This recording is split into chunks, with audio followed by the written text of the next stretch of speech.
Welcome to the Colts Squad Show. I'm your host, Derek Schultz, and 41-14, everything's fixed. Let's go. And I'm Zach Hicks, and I got to see Riley Leonard channel his inner Sam Ehlinger today. I had a blast. I'm Alan Pinkett, and I just have to say winning solves a lot of problems. Colts Nation, rise up. It's the Colts Squad, sponsored by Gametime. Everything Indianapolis Colts every week. Covering all the big hits and game-changing plays from the Circle City, the way only the Locked On Podcast Network can. It's time to squad up. The Colts Squad Show starts now. Thanks so much for joining us for another edition of the Colts Squad Show here on the Locked On Colts Network. Today's episode brought to you by Gametime. Download the Gametime app, create an account, and use code LOCKEDONNFL for $20 off your first purchase. I'm Derek Schultz, a longtime sports talker and columnist for the Indianapolis Business Journal. I'm joined by Notre Dame legend and former NFL running back Alan Pinkett, as well as Locked On Colts host Zach Hicks, and credentialed media member / elite beard grower Jake Arthur is going to join us coming up a little bit later. In fact, speaking of elite facial hair, the YouTube numbers for this show, Zach, are going to be because of the mustache. Nice debut as we wrap up the preseason here. A really nice overall performance for the Colts. 41-14. Yes, it's a lot of threes and a lot of fours, but still, as Alan said, winning feels better than losing as we close the book on the preseason, and the Colts finally grab a W to wrap up things at 1-2. But on today's show, we'll obviously talk a little bit about the game that just happened between Indianapolis and Cincinnati, but we'll get into non-game topics as well, like the top overall preseason performer. What's the floor for the 2025 Colts now that Daniel Jones is the starter? We'll discuss that. And we'll do our next position group, which will be the wide receivers, a deep and very talented group as well. But guys, let's start takeaways from this game because, look, I'm not going to sit here and pretend like the Colts-Bengals preseason game is kind of an annual tradition. It's always the last game, right? And it just feels like it's the ultimate lay-down type throwaway game. But I think there were some individual performances here, Zach, that you could feel pretty good about it. And I think there's at least one guy who, if he wasn't already solidified on the roster, there's one person to me that really has kind of made it a no-doubter with his performance today. I want you to try to guess who that is. Yeah, I mean, I'm assuming we're talking about Daniel Scott here from, again, 2 years, missing 2 years due to injuries, and leg injuries too, for a position that requires so much mobility back there at safety. 2 major injuries back-to-back off seasons, Achilles and ACL. And I mean, this was a make or break offseason for Daniel Scott. And he looked like he was on the outside, outside looking in when Hunter Wohler came in and was kind of taking that backup strong safety role. But with the injury to Wohler last week, it opened up that avenue for Daniel Scott to make his impact. And what better way to make an impact than come out there and get a pick 6 in the first quarter of this game. I also thought there were several really great run fits from him in this game, really great tackles, had an outstanding punt coverage tackle as well. So I think just from everything you're looking for from a bottom of the roster player, Daniel Scott came out here and said, like, this is my best showing for you guys. Got the pick 6, showed the playmaking, showed the tackling, and then gave us a little bit on teams as well. So yeah, the obvious winner in this game is Daniel Scott because he was a guy, again, on that roster bubble, probably for one of those last 3 or 4 spots. And with that opening on the roster now at backup strong safety, he came out here and had a fantastic game. So of all the guys who play in this game who actually have a chance at making the roster, Scott was probably the biggest winner among every player on the team today. I will agree with you. I think he is the epitome of perseverance, especially being denied the last 2 years. Can you imagine the amount of grit and determination it takes after you've been denied twice?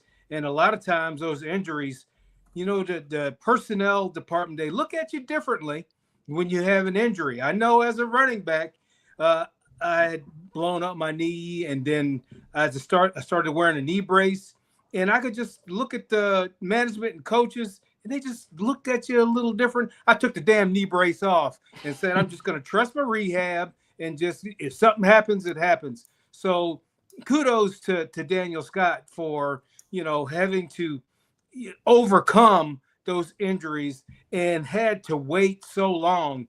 You know, a season when you play feels like it goes fast, but when you're on the sidelines and watching people, I mean, it takes forever. Every meeting takes forever. And so I would just, you know, give him a nice pat on the back because he really showed up today. And that's sort of what I expected from these guys today, because yes, none of the first stringers or maybe even second stringers played today, but these guys are fighting for their lives, because I'll be the first one to tell you that NFL check is a lot better than what you get in preseason. So being able to make that roster is of very importance. But a couple other takeaways. Because there were a lot of second stringers, I know a lot of people are going to brush off the win and say, it was, guys on the bottom of the roster. But I'm going to tell you that these guys are still pros, and the margins are so thin, first string to second string to third string. What separates that person being a first stringer and a second stringer? So there's an expectation that the talent level is going to be pretty close to the same. And that's what you have to expect as a coach. And as a viewer, you would want to expect that too. The other thing that I sort of learned when I did my little broadcasting, and, sometimes you get like a huge powerhouse, like a Alabama versus Mercer, all right, is that you don't necessarily look at the level of competition. You look at the level of execution. And when I look at the level of execution, a lot of times the opponent doesn't matter. If you do what you're supposed to do and take care of a level of execution, you should have success. And I would have to say today was success, rushing for 197 yards. Look, Laquan Treadwell was a 6 for 116 and a touchdown. Riley Leonard, let me see. I wrote it down so I wouldn't forget it, but he was 15 to 20, 189 yards, and a touchdown. I mean, that is very good execution. And so the Colts walk away from preseason, I would say, with just a little momentum to carry themselves into the regular season. You always take a win. You don't ever, say, okay, well, it was just preseason, doesn't count. Hell yeah, it counts. You went out and you accomplished your goal. You got the W. And there were a lot of people that put out good tape today. Even if you're not part of this team in a week, I think there was a lot of good tape from what you saw. And Zach, to your point, I mean, I was just assuming we weren't going to see any key players at all. And you saw Matt Gonzalez for a couple of series. It was awesome to see Juju Brents out there. We hadn't gotten a lot of clarity on how severe that hamstring injury was. So to see Juju out there was great. JT Tuimoloau was out there playing deeper into the game as well. And you feel great for Daniel Scott because he never even had a training camp. I mean, this was a guy, his season was DOA right at the beginning of the last 2 years. And for him to have this now and what a great renaissance and a great comeback story for him. But, I wanted to point to a couple of other individuals that I think, really guys that were fighting for roster spots, because that's what the third and final preseason game is about. And you had mentioned it, Zach, but, a guy that I think it's going to come down to, the very last round, but a guy that they're really going to have trouble keeping off of this team, I think, is Isaiah Land. Yeah, it'd be tough for me to cut. It would just be tough to cut. Like, again, it's not like this is a guy who just came in here as an undrafted free agent and you're like, okay, we can sneak him to the practice squad and still develop him. You've had him on the roster the last 2 years. You clearly saw enough to keep him around. Other teams have seen that as well. And he's put out great preseason tape the last few seasons, along with today, where I thought in the first half he was unblockable. Like he was I'm curious to see what the Pro Football Focus pass rush win rate was, because it's probably going to be in that 30% range, which is elite range if that were a regular season game. And then he had that really nice sack to start the second half as well. So I wouldn't cut Isaiah Land. I would just find some way to make it work. Even again, if he's a healthy scratch all season, so be it. But I just can't cut that player there. I think he had a really good game out there today. I thought a couple other guys that were fighting for legit roster spots really showed out. I mean, Ulysses Bentley at running back. We don't know what the numbers game is going to look like at running back because Herbert and Goodson are both banged up right now. So maybe a player like Bentley can make a case to be the RB3 to start the season, before eventually, either putting him back on the practice squad or heck, if he's playing well enough, he could still make the team. I thought Austin Ajake had a pretty solid game at linebacker as well. A couple good snaps out there. Juju Brents just being on the field. And then I think that the toughest one is going to be that cornerback 6 spot between Alex Johnson and Jonathan Edwards. Like, oh man, those guys have both had fantastic off seasons, fantastic preseasons.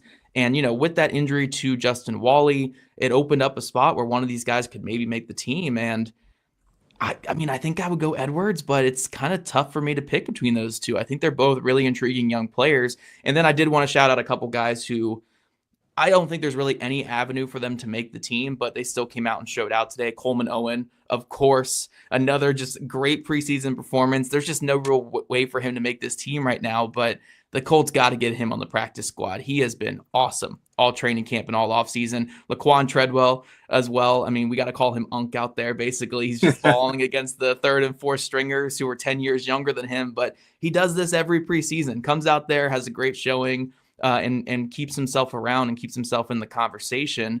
Jason Bean before the injury, I know the interception was rough, but he had a couple of good series out there, including 2 touchdown drives.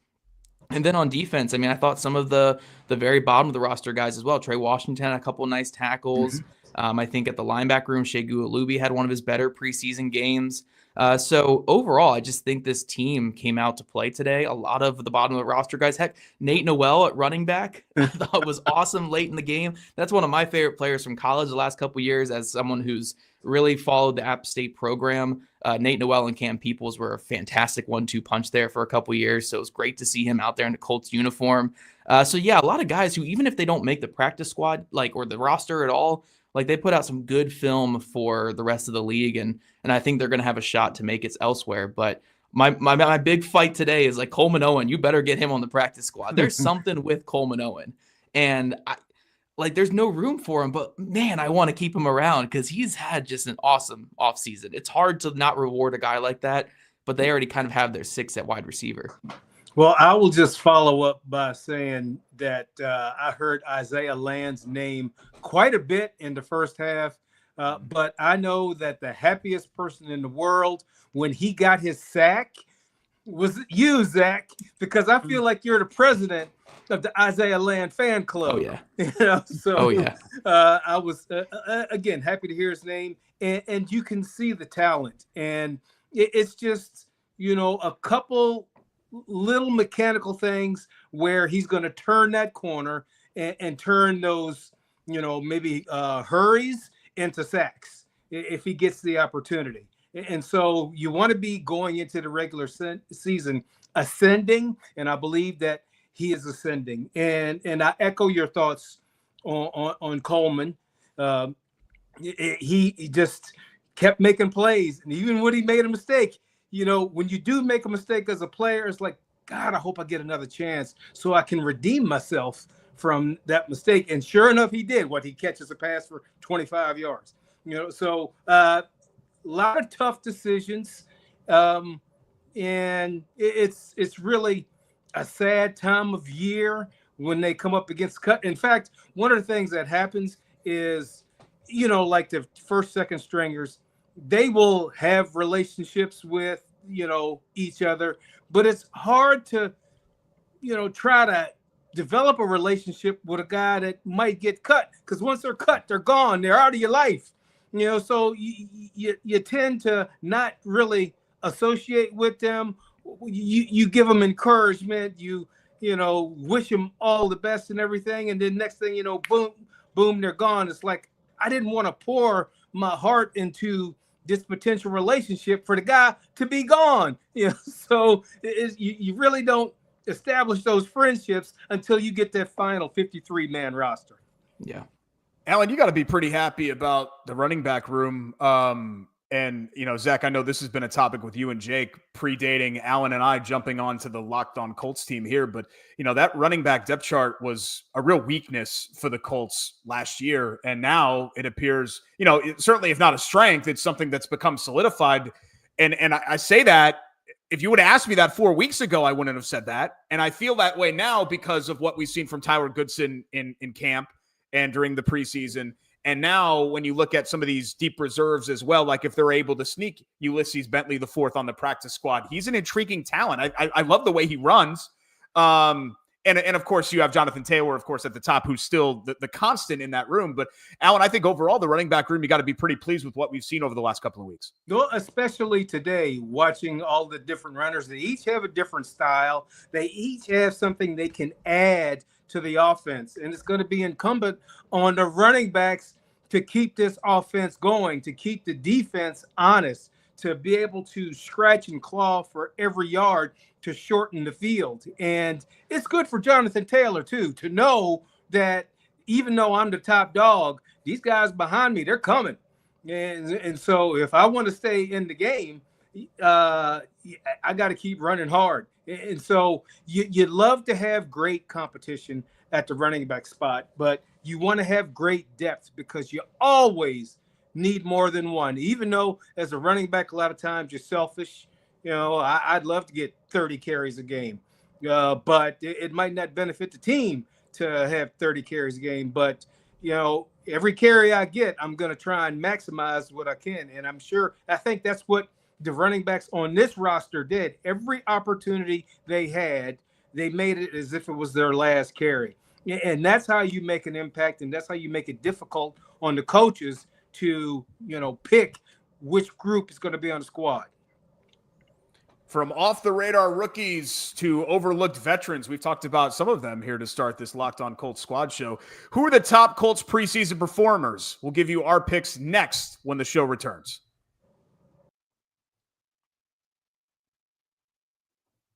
This portion of the Locked On Colts Squad Show brought to you by 5 Hour Energy. Time to fuel up and turn it up with 5 Hour Energy Transfusion. It brings the bold grape, ginger, and lime flavor of your favorite golf drink, minus the alcohol, into a quick, energizing shot. Whether you're sinking birdies or just making memories with friends, this one's a hole-in-one for your energy game.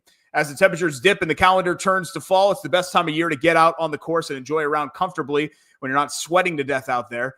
Some of my favorite golf memories are back in Connecticut, where I grew up with my high school friends playing on some really picturesque courses in the fall foliage. Now, we didn't always pay the greens fees to get out there, but, statute of limitations and all that on that. That's because golf is about good times with good people and good flavors, of course. The grape, ginger, lime flavor of 5 Hour Energy gives you the best parts of your clubhouse go-to without chasing down the beverage cart.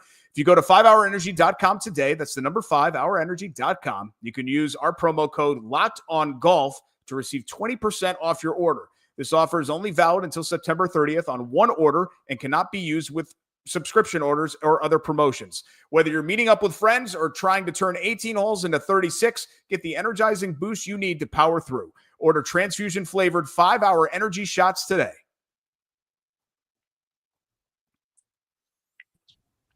And we're back on the Locked On Colts Squad Show. Thanks so much for tuning us in following Indianapolis's 41-14 rout there in Cincinnati. And I understand it's a preseason game, but still feels pretty good to win a game like that and have some of the individual performances that we just talked about. Guys, let's kind of tie a bow on the preseason overall, sort of adding everything up and taking training camp into account. I wanted to go around the room with top preseason performers. I actually have two at one position, and one of them I don't even think is going to make the team. But so this isn't even guys that you're sure going to make the 53-man. And I don't even need guys that are necessarily on the cut line, but guys that jumped out to you this preseason that you really think did everything they could do to show this coaching staff what they're about. Zach, let's start with you. Yeah, so before I get to my one player, though, I do want to go on a little bit of a tangent on an aspect that I think was the biggest winner this preseason. And I think it was just whatever the coaching was in this cornerback room, from Chris Hewitt to Jerome Henderson. Those two coaches came in here to fix a Colts cornerback room that, quite frankly, has been rough the last couple of years. And even with the injuries piling up all offseason long at corner, to the point where we signed Xavier Howard the other day. So the injuries are still a present issue. I feel like every guy they threw out there this preseason at corner has just been outstanding. From guys like Alex Johnson to Jonathan Edwards to some veterans like Duke Shelley and just like other guys that have been just touched the field at corner. I think it's just been an overall very, very good showing from this cornerback room from top to bottom. And I know they've only really played against backup quarterbacks. They didn't play against one starting quarterback at all this preseason. But if you look at the numbers this preseason with opposing quarterbacks against the Colts, it's probably below 50% completion percentage, 3 picks and just the one touchdown maybe thrown in this preseason. Like, it has been a really, really good showing from this cornerback room. And that's what's going to make it such a difficult, like, cut down day, is just all these guys just had outstanding preseasons, and it's really hard to differentiate there. But if I had to go with one player, again, I talked about him enough in the first segment, but I think Coleman Owen, man, it's just really shown so much this preseason to me, where I wasn't too aware of him coming into camp. You know, he's a low-end undrafted free agent guy, really, really productive last year at Ohio. So those guys are always, you know, the type of players that you want to keep an eye on. But he did fall through the cracks as an undrafted free agent, but he looked every bit like Josh Downs out there all preseason long, just in terms of the punt returning ability, the long speed, the ability to beat zone coverage by finding space.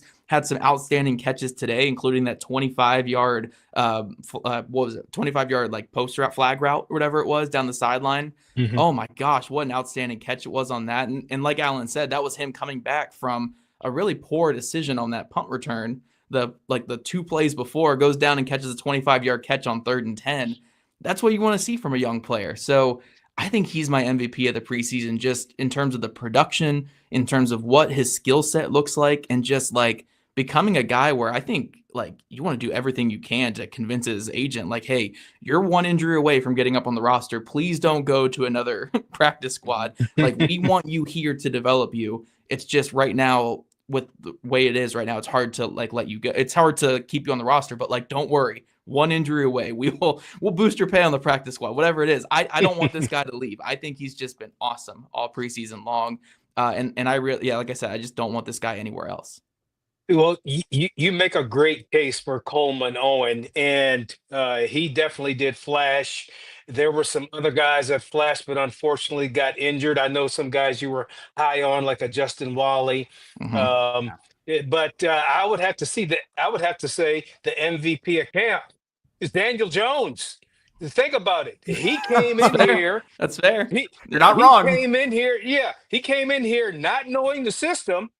All right. First time with head coach Stan Steichen.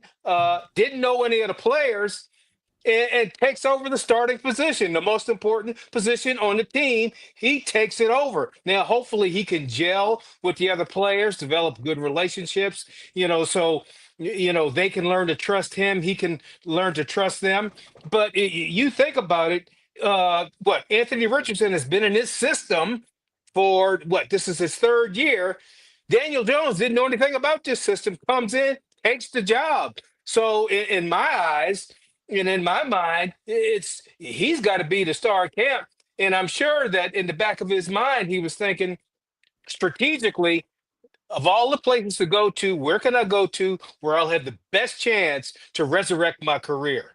And so he thought right and he picked right. And now we'll just have to wait and see what happens. But to me, he's the one that is the clear MVP, taking over that starting quarterback position. Yeah, I mean, I had not thought of Daniel Jones, but if you're just saying biggest winner of the preseason, absolutely, right? Yeah. No, one thing I was going to say on that is just one huge thing you can give Daniel Jones credit for is that he knew exactly what it took to win this job coming into camp. Because he came in here, he didn't really try to push the envelope a little bit. He didn't come in here trying to make like the biggest play every single pass. It was really just come in, show up every day, show that you can operate the offense and get the ball out. And that's kind of what he did. So yeah, he didn't come in here and have some spectacular camp, but he knew exactly what he needed to do to win that QB1 job. And he came in here and did it. So to Alan's point, I mean, there's no bigger winner, obviously, than Daniel Jones, because he's getting that second chance that he really wanted to come in here and compete for. So he's going to get his second chance to, hopefully for him, turn it around and have a big payday. I mean, we saw what Sam Darnold just did with his second chance and turned it into a $100 million contract. So for Daniel Jones, like, this is what you obviously want to do. And he came in here and did his job. No doubt about it. Go ahead, I was just going to say, and this is a familiar story for a lot of quarterbacks in the NFL. Sometimes the first team they're with, they just don't make it because they haven't been groomed enough. They haven't seen enough, defenses. They haven't become educated enough in their mind to realize that, if that guy is over there. I should throw it over here. All that kind of stuff. But we're starting to see some guys just catch on later than others. Not everybody is Patrick Mahomes. Not everybody is Jaden Daniels. A lot of guys, they've got to go through the fire a little bit to realize that, okay, the game is finally slowed down. I see where I'm supposed to go. I know what I'm supposed to do. I know how I'm supposed to prepare. And that's how I view Daniel Jones, because 7 years he's been here, and I only thought it was a couple, but he's been here 7 years. Yeah, he got drafted pre-COVID, so you have to add 10 years to everybody's career that got drafted pre-COVID, right? Because that's just kind of how it feels. But I actually went with this is a much maligned position, and rightfully so. It was a disaster in 2024. We all know that the tight end production was not even close to where it needed to be. But I really feel like those guys. And I started with Will Mallory here. Had a great camps. Now in the preseason, Mallory had I think he had a catch today, maybe. Like he didn't play super often, but I think he saw in Westfield especially him really show out and do what he needed to do to secure his spot on the team. He's shown some ability as a pass catcher that I don't think we've seen in a while. Like it's almost like early on in Will Mallory's career, you saw a little bit of it, and then it kind of went away, and then you were reminding yourself, oh, yeah, like, this is why this coaching staff likes this guy so much. Like, he can do these things, and I think we've seen that over the last couple of weeks. And Jelani Woods is another guy that we talked about who's probably not going to make the team even, but a guy that I think did everything that you could have asked him to do this year to show himself a little bit better. So, I think the Colts were in a position last year where they had a bunch of third-string tight ends. They had a room full of third-stringers. And the problem is that that's a really difficult thing to have when you're trying to make roster cuts at the end of the day, where you have three guys that are legitimately great third-string tight ends in Ogletree and Allie Cox and Mallory and Jelani Woods, and you're trying to, you can't have all of them on the roster at the same time. But I think those guys did a really nice job. And Alan, you had mentioned Wally, also special exemption to Hunter Wohler had a terrific offseason. And the only reason that he's not my number one on this list is because of the injury. Yeah, and one thing I want to say about the tight end room too is, to your point, they are a bunch of tight end threes is what they were last season, fighting for that one job. So the Colts were kind of doing a committee approach at tight end. But when you are a team that plays 78% 11 personnel, you have to have a guy who can do both pass block, run block, and catch the ball. You can't just have specialists come in, because defenses know exactly what's coming when you have specialists come in at tight end. So these guys were more supposed to be used as just like sub players, like just occasional 12 personnel guys can come in and make a play, or for the blocking guys who can come out there in heavy sets and lead the way. And now with Tyler Warren at the top of the depth chart, it defines everybody else at tight end. So now we're seeing, like, I think Mallory and Woods had good camps, like, don't get me wrong, but just because Warren's presence is there, these guys can properly be defined on who they actually are as players, which is like good reserve tight ends to have that can fill a role for your team and come in and fill again, that specific role instead of having to be this all-around player. So we saw Mallory have his best receiving camp.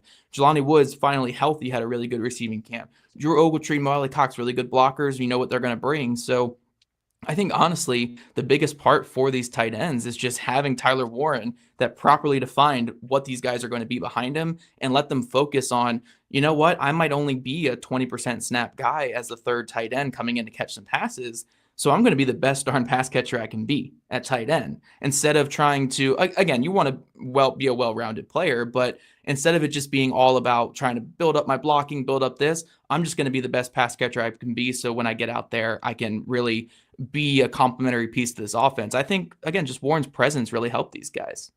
And production at the tight end position is desperately needed. When I look at the fact that all tight ends combined for 467 yards receiving, that's almost criminal to me. It's like those tight ends were out there stealing, so in order for this team to improve offensively, you got to have that badass at that position who can be the enforcer and add some weight to the secondary that can go and beat guys up and also be able to block and have the versatility to do both. It's only going to help the quarterback position in terms of completion percentage to have a viable tight end that's going to help them make more first downs and move the chains. Yep. Well, Alan just brought up Daniel Jones, and I was thinking we weren't going to make it until the second half of the show before mentioning one of the quarterbacks, but let's go ahead and continue with Daniel Jones because there's been a narrative around the team that the Colts floor for 2025 is raised because of Jones being a veteran and being a little less volatile than Anthony Richardson at the quarterback. When we come back on the Colts Squad Show, we're going to discuss exactly that. Has the floor been raised? We'll go around the room. Stick around. Don't go anywhere. It's the Colts Squad Show.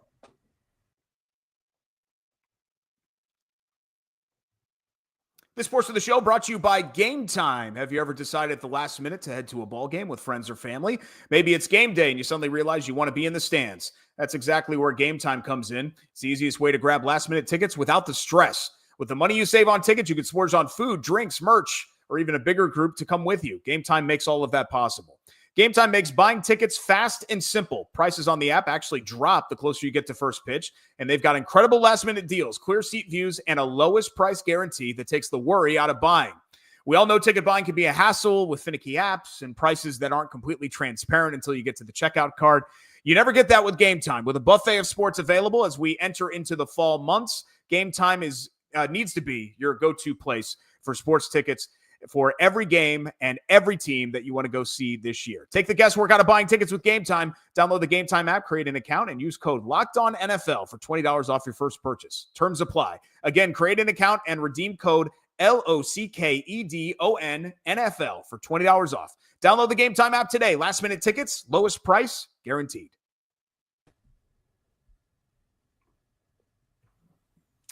Welcome back, rolling right along here on the Colts Squad Show, sponsored by Gametime. I'm your host, Derek Schultz, alongside Zach Hicks, who you everydayers know from Locked On Colts, and Alan Pinkett, a former Notre Dame running back, Oilers running back as well, who left South Bend as the leading all-time rusher in Fighting Irish history, where we've been recapping the Colts' emphatic win in Cincinnati, 41-14, and just kind of tying a bow on the preseason and training camp, which I guess we'll have the chance to do in the next couple of weeks as well, as there's a bit of a gap between now and the season opener in week one. But guys, in the wake of the decision last week to tab Daniel Jones, the starter, Shane Steichen didn't say this. The Colts didn't come out and say this, but one of the beliefs, if you were in the pro Jones camp, was that, well, things can only get so bad with Daniel Jones, right? Whereas we've seen the high variances of play with Anthony Richardson, where, sometimes it's a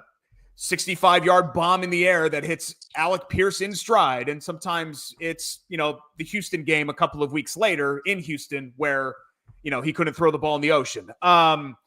Not that Daniel Jones has exactly cloaked himself in glory the last couple of years, because there have certainly been struggles there, but a guy that knows his way around as soon to be a 7-year NFL vet. So, first off, that premise in general, Zach, do you agree that the Colts floor is raised with somebody like Jones under center? Yeah, I think he does raise the floor as long as, one, the team stays healthy, and two, everyone else does their part. Because I think if it came down to everyone around him is playing awful, I'd rather have Anthony Richardson in there, because we saw the Patriots game, for instance, last year, where the entire Colts team just lay down in that game. It was a dreadful performance from the entire Colts team, and there was no reason why that game had to come down to the wire against a pretty bad Patriots team. But we saw Richardson convert 3 4th down conversions on that final drive, and then including the game-winning touchdown that he ran in and powered through. So I think Richardson, when everyone else is not doing their part, is the quarterback you'd rather have, because he can will some points on the board. But I think when everything is consistent around them, when the offensive line is healthy and good, when the receivers are catching balls, and when the scheme is getting guys open, you'd want to have Daniel Jones out there in terms of floor, because he's just going to operate the offense on a more sustainable level than Anthony Richardson, where Richardson will miss easy reads. He will not pick up blitz reads that are coming his way. Protections could have an issue with him. Jones is such a veteran where he's going to know all those things like the back of his hand. And even if he's not going to raise the floor to some super high level, he can at least get you competitive in these games. It's kind of like what we saw with Gardner Minshew a couple of years ago, where the floor was never really that low with Minshew. I mean, they scored over 20 points for like 10 straight games or like 12 straight games to start that year with Minshew. So it was they were a lot of to, 20s and 21s, but you're right. Right, exactly. They were able to get exactly to like 20, 21. And that's what we talk about with the floor. Like your offense is going to consistently get you into that 20 to 22 range. It's about your defense holding the other team below that, because you're probably not going to get much higher than that with the Jones or the Minshew type of quarterback out there. But you give yourself a decent floor, I think, as long as everyone else is doing their part. The way that it falls lower than that, and again, going back to like the Minshew season, is when a team like the Falcons comes in and they run press man coverage against your receivers who can't separate, and then Minshew just can't do anything else because he's so predicated on those receivers making the plays for him that the Colts scored 10 points in that game. Or if you want to go to Daniel Jones, when Saquon Barkley left, all of a sudden it's more on his shoulders to be a playmaker and be a guy who can create for this offense and be the primary playmaker on the team. And it kind of went really poorly. But if he can get back to being that game manager he was in 2022 in terms of using his legs, throwing screen passes to playmakers, getting the ball out of his hands as quick as possible, and operating in a system that works, then yeah, I think Daniel Jones probably raises the floor for this Colts team. Well, I would associate the floor with last year and the record being 8-9. And of those 9 losses, there were 3 games that were lost by 3 points or less. So if you can just turn that around, where can you improve on your roster to win those close games? And I think the Colts have done that, drafting Tyler Warren. Now you've got another weapon on offense. I think the receiving core is pretty good. We're going to talk about that later. And you've got Jonathan Taylor. And you made moves in the offseason to improve the defensive backfield. Yes, there's been some injuries, but you brought some studs in on defense. So to me, it's a matter of, can we improve at a couple key positions? And I'm going to say yes at tight end. And the other thing is, can we, when we get in a close game, come out on the winning side? That's why I say last year was the floor. 9 losses was the floor. Yeah, if they hit 9 losses again, no improvement. So they win those close games, and now you've got a shot at the dance, and that's all you want to do is get in that dance. Yeah, and I think, Alan, the impetus, and this kind of goes to what you were saying, Zach, as well. If we're like trying to go through the operation of Shane Steichen's brain, which is probably difficult to do, but looking at 2023, I mean, this was an offense that had far less on paper than what this offense is projected to have. And they're probably thinking to themselves, hey, if I could do this with Minshew, then if I could just get somebody in here that can do some of the simple stuff, and I know that you and Jake have talked about this, then Jones can then kind of raise that there. But, you know, what I worry about when it comes to last season, it's kind of a two-way street, right, Alan? Because you're right that they had a couple of games like that they were close and they lost, but they also had games where they really had to. I mean, that Patriots game, the Patriots missed a 24-yard field goal, I think, in that game. They gave the Colts every opportunity to come back, and then they were begging the Colts to win that game, and then finally the Colts converted, 4 fourth downs on that final drive? I mean, they had a little bit of a horseshoe in that game. So it kind of it cuts both ways. But I think really what we need to see more is just the consistency of something. So it's not just these wild swings and you don't quite know what you're signing up for. And I think with Jones, at the very least, even when it's just like kind of boring, mediocre play, it's expected. Whereas there was just something with Anthony Richardson that was exciting, but it also scared me bleepless every single Sunday when the Colts took the field, if that makes sense. Yeah, no, again, you're banking on every other part of the operation to hold up their end of the bargain. And then Daniel Jones will raise that floor for you, because if you can be a team that, you know, your defense allows 18 to 20 points a game and your offense can consistently get you to 20, then yeah, the floor is obviously risen, where you're not going to beat like the Kansas City Chiefs. You're not going to beat the Buffalo Bills, but you should beat the adequate to below average teams.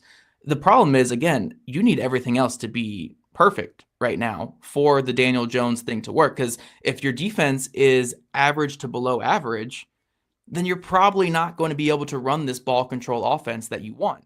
because I don't think Jones is going to come out here and put up 28 points a game. I think it's going to be more in the low 20s to high teens, and that's what they're banking on this year. I think on offense, again, if you have a couple injuries to receivers and then you have some inconsistencies there, if one of these tackles were to go down and you start having guys miss blocks, a guy like Richardson, again, for all of his faults, and by far and away, he lost a quarterback battle to Daniel Jones. We're not talking about some great quarterback here, but with Anthony Richardson, when it really came down to it late in the game, so they were down by 7, down by 14, even if he's the reason they got put in that hole, he came out there and he would just deliver big throws. He would bring the Colts back. And in his few starts, he brought the Colts back from deficits quite a few times. I don't know if Jones can play that hero ball to steal a couple wins. So the thing is, Jones will get you the wins that your team is capable of getting you. If your team shows up on Sundays, plays good defense, running backs are running the ball well, and receivers are making plays on contested balls or creating after the catch, then Jones will win you more games than Richardson. But if guys are not holding up their end of the bargain, if they are struggling on the field, if the scheme is not getting guys open or there's busted coverages on defense, then the floor is technically going to be lower because, again, Richardson could steal you a couple wins. Jones is not going to steal you some wins. He'll get you the win that your team deserved, which, again, if you think your team deserves more than the 8 wins they got last year, then that's a good thing. But if we see showings like they did against the Patriots, which I think that's the prime game to go to here, Derek, because, again, that Patriots game, they had no right winning that football game with how they showed up last year. I don't think Jones is going to be able to win those type of games. But I think, again, they're banking on this team they put together, the coaching staff they put together, and the players they have around Jones to elevate him to where if you just do what we say, we'll win more games this year. And I don't fault them for that thinking. It's just, again, everyone else has to hold up their end of the deal, or it could be worse than the 8 wins last year. Or have an offensive production like they had today. Yeah. Everyone's doing their part. Because I wouldn't say either of these quarterbacks today were otherworldly performances or anything. Riley Leonard had a really nice deep ball to Treadwell, and we saw Bean have a couple of nice throws here and there, but a lot of this was run the football, rushing for nearly 200 yards, offensive line looked good, and getting the ball out short to your Coleman Owens and Treadwells and stuff who made some plays. So again, you can put up big performances with this type of quarterback play. It's going to be when everyone else is holding up their end, like I said. So that's going to be the biggest thing for this entire year is how well are the Colts receivers, tight ends, offensive line, and defense performing, because Jones will kind of show us that on each Sunday. Alan, do you think at this point, I guess it's the start of the new season, but the veterans maybe getting on board with this, maybe, and I might be reaching here, but sometimes teams say something publicly and internally the players are skeptical because they know, that's not really how it's going to go. But the Colts came out and said, this is going to be a quarterback competition. And we are going to pick, this is 50-50, clean slate. We're going to pick the best person for us moving forward.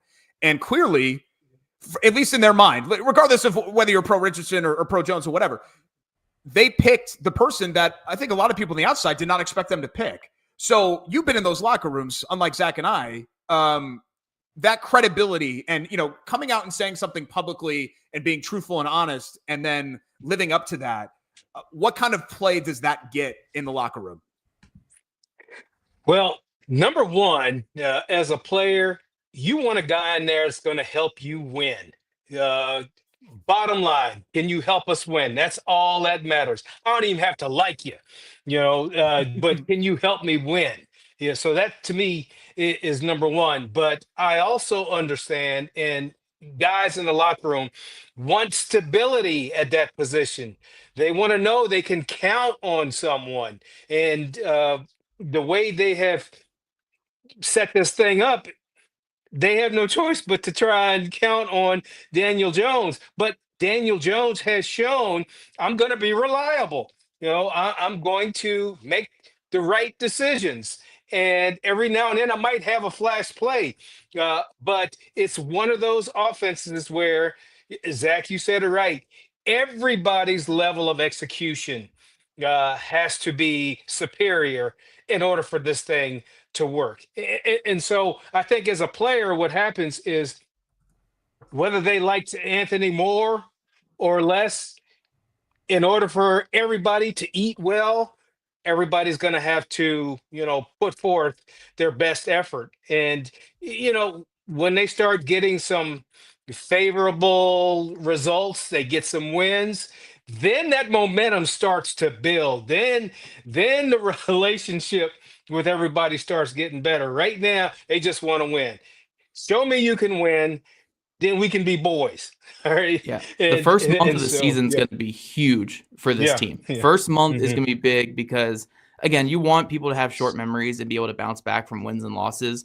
But when you make this change at quarterback here and for stability, for the higher floor, like we're talking about, if you start off 1-3, I mean, even the strongest willed people in the locker room will start to doubt this thing. And when guys start doubting the process and start doubting the results, that's when seasons can go haywire. So they got to start fast for the first time in my time covering the Colts. I've never seen this team ever start fast. So they need to start fast. Again, I'm going on nearly year 8, year 9 covering this Yes. team. Let's get out the gate with a win and then build some wins from there and have people believe in this. So like Alan said, like, even if not everyone in that locker room is sold on Daniel Jones, they can be sold on that win-loss record if they're sitting at 3-1, if they're sitting at 4-2, whatever it's going to be, because winning cures everything. Like Alan said it in his Yeah. opening to start this entire thing.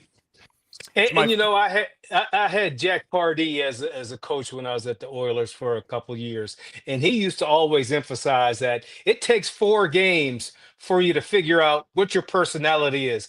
What is your scheme?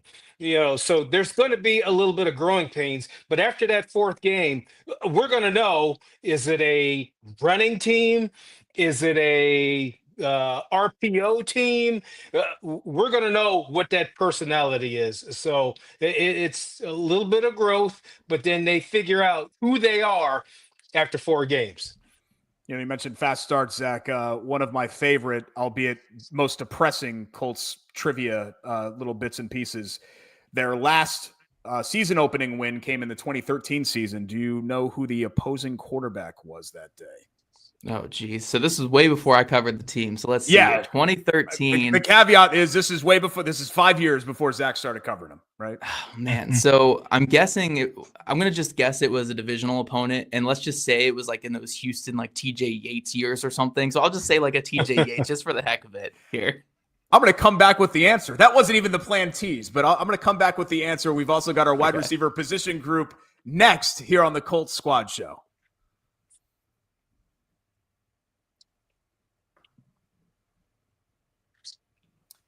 Welcome back. Final time here on the Colts Squad Show alongside Zach Hicks of Locked On Colts and former NFLer and Notre Dame running back Alan Pinkett. I'm Derek Schultz. Sorry, Zach, I really did put you on the spot there with that answer. But 2013, it was against the Raiders. I don't remember if they were Oakland or whatever. Terrell Pryor. I was close. Similar tiers. Quarterback. Similar tiers. Yeah. And funny enough, I got to see Terrell Pryor play receiver in camp when I covered Washington a couple of years later, and everyone thought he was going to be a 1,500-yard receiver, and he was benched by the midseason point. So that says how much of a quarterback he was, obviously, in that Raiders game. I just want one of those streaks. It doesn't have to be the season opening streak, but if they get the one in Jacksonville, like one of those streaks needs to die. Please. Please, just so we can put it behind us here in this town. Let's talk something positive. The wide receiver position group, as we continue, we've been doing position groups here with the Colts Squad Show over the past couple of weeks. We covered offensive line. We covered defensive line. Guys, I think this is maybe the best, certainly the deepest position group, and mostly, knock on wood, health-wise, they've been that way with what they have there. And then guys that have been in the system and kind of understand the system, and a couple of wild cards that are sort of mixed in there. But how do you feel about this group overall? Zach, we'll start with you for wide receiver. Yeah, I feel pretty good. I mean, it's not I can't put it in like a top 5, top 10 conversation because you just don't have that Jamar Chase, that Justin Jefferson, that even Malik Neighbors that New York Giants had last year, where he really emerged as like that legit number 1 last season. I don't think they really have that top tier guy in the room that on 3rd and 10 is going to win his route no matter what and make a big play. But I think they have the next best thing where you just have a bunch of players who complement each other really well. And this isn't like the tight end room where I talked about a couple segments ago, just being like, you don't want to have a bunch of guys who are specialists fighting for the one role because only one of those guys on the field at a time. With wide receiver, you're going to have 3 guys on the field together pretty much all the time. So it's good to have specialists. It's good to have guys that complement each other. And you're looking at them. I mean, Michael Pittman Jr. is a throwback physical receiver who will, punch a team in the mouth in the run game. And then as a receiver, he will catch those tough balls over the middle. Every team needs a player like that. That's why the Colts pay him like that. Alec Pierce, one of the best deep threats in football, and Josh Downs, a fantastic slot receiver who, he could go for 10 catches in any game, any moment of any game. Like, he is that good of a player. So I think when you're looking at these top 3 players, again, you're not talking about a Justin Jefferson or anything, but the goal is to get that in the aggregate with how all 3 of these guys can be, how good all 3 of these guys can be. And I think that's what the Colts have here. So yeah, again, it's not the top of the tiers in the league, but I really like the room that they got. And it's like a basketball team with a bunch of players that just fit together. I think all these guys are really good complementary pieces. Well, and I would agree. There's no clear number 1 receiver, but you got a lot of solid guys that I think is going to make it hard on defensive coordinators, because they're going to have to figure out, what do we want to take away? Who is the one that can beat us? And who is the guy that we don't mind catching the ball because we'll just tackle him. But there are the traits that an Alec Pierce has. He's like a gamer, who's going to go. He may not make that play in practice, but you put his ass in a game, and he's going to make that play. Pittman, say no more. And I hate to praise him because he's from USC, but say no more. Just your big, strong, fast prototype NFL receiver, and then you get in the slot with Josh Downs. There is, to me, very good talent. I don't want to say great talent yet, but it's the ability to be able to spread this ball around so that you can't be keying on one or another. You can't double one guy because you're going to get killed by the other guy. Yeah, I see their talent level is equal. And then hopefully AD emerges as another threat that just drives the defensive coordinator wild. And yes, we're talking about the wide receivers, but the other thing that's going to help the wide receivers is the emergence of the tight end. So I think Daniel Jones is sitting back there happy as hell at the group of receivers that he has, because they can all make plays and they can all help you win. Yeah, and he never, to Zach's point, this may not be a top 10 room in the league, but it's a lot better than what the Giants had for the last couple of years, for sure. Yeah. And, if Pittman Jr. is healthy, you kind of know what you're getting there, even if there's not another gear of him being a true game breaker type. But, guys, I'm really intrigued. Josh Downs might benefit the most from Daniel Jones being QB1. He's everybody's candidate for a big breakout year. And I know that, Pierce and Richardson maybe had a little bit more of a connection for the deep ball. But, Zach, I thought we saw a lot of improvement as a short and intermediate route runner for Alec Pierce. I was originally thinking, oh, man, he's just a one-trick pony, and that's great. He has the one trick. But I'm still wondering if there's more that's in that bag for him.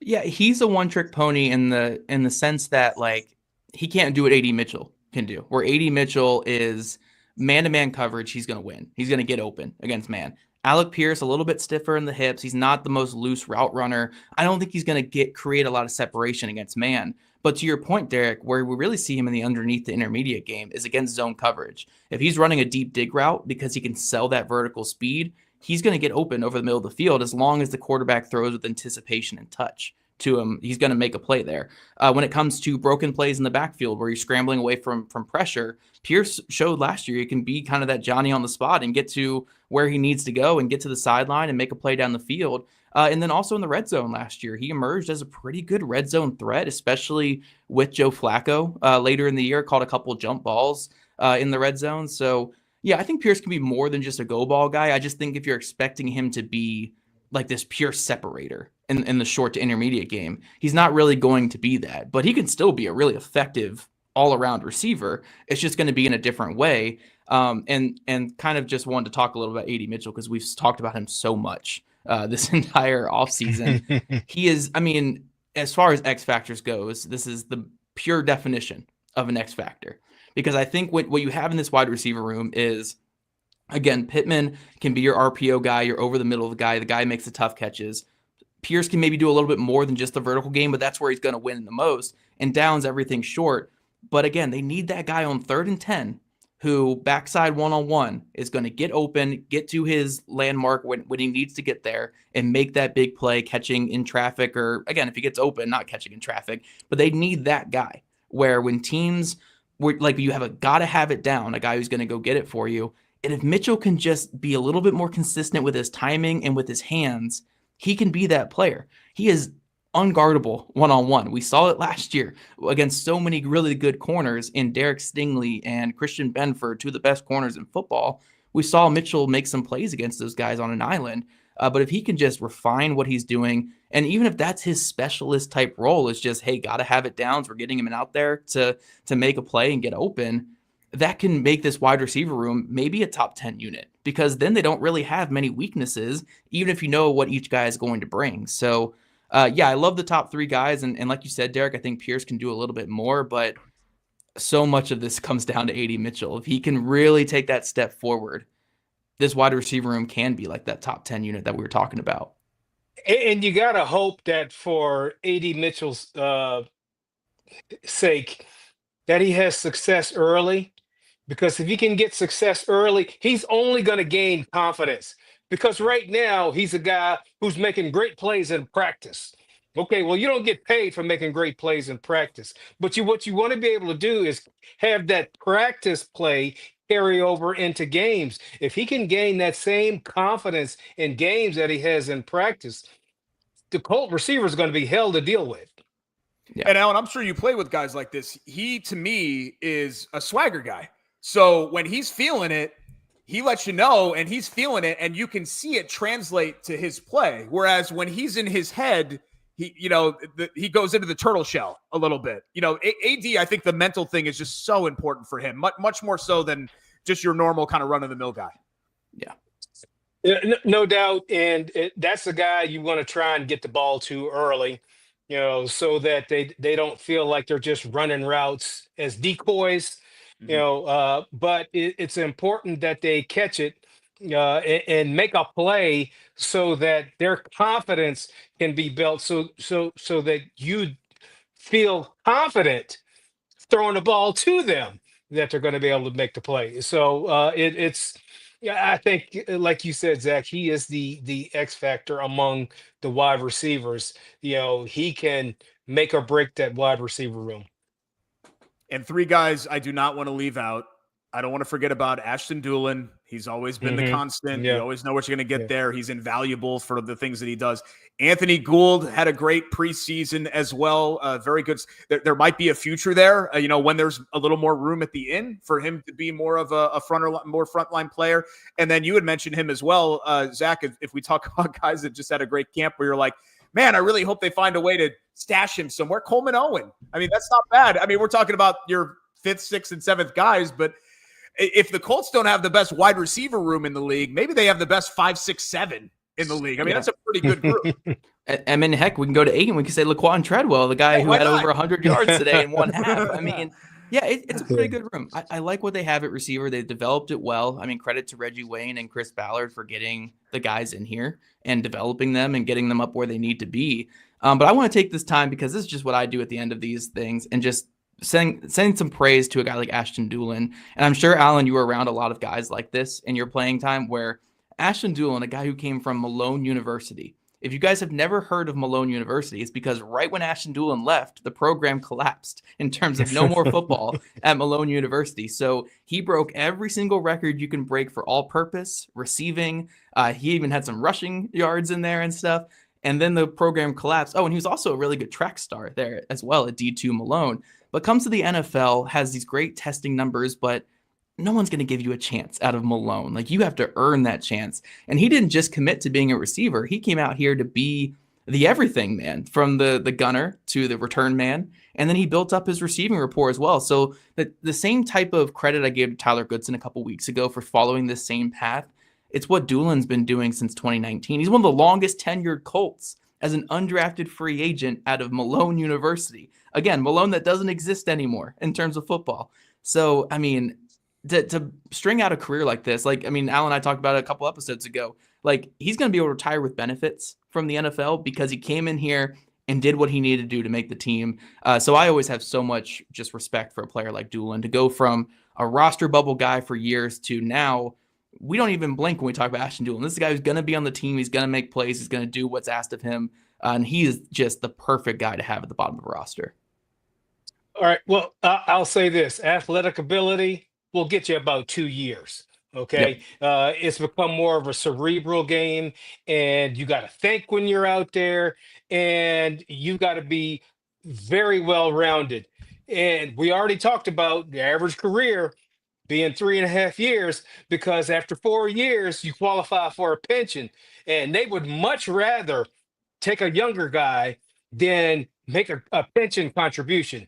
So this Ashton Doolin has clearly established himself as a valuable piece, because this is what, year 7 for him?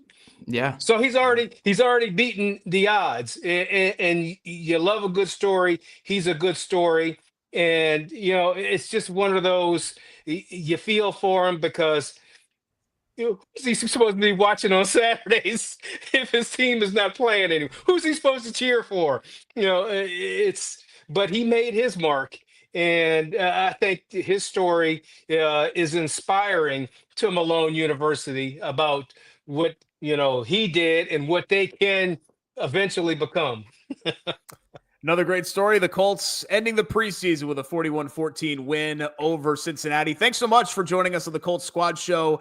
I'm going to keep hammering this at the end of every show, but we are your place for live game recaps following each and every Colts game this season. To my knowledge, I don't think anybody else is doing this immediately after the way Locked On Colts is and will with these squad shows. Now that the preseason is open, we're going to settle into this Wednesday, Sunday cadence. So 9 p.m. Wednesday will be our midweek show, and then Sunday after the Colts game will be our post-game show. So set your calendars and watches accordingly. Obviously, we'll adjust that for the Monday night game, etc. But we'll be back with you on Wednesday. We're going to talk roster cut downs and how the 2025 Colts look. But until then, follow us on socials and at Locked On Colts. Check us out on the other great Locked On content on YouTube, TikTok, and everything else that we've got going on. And we will see you next time right here on the Colts Squad Show.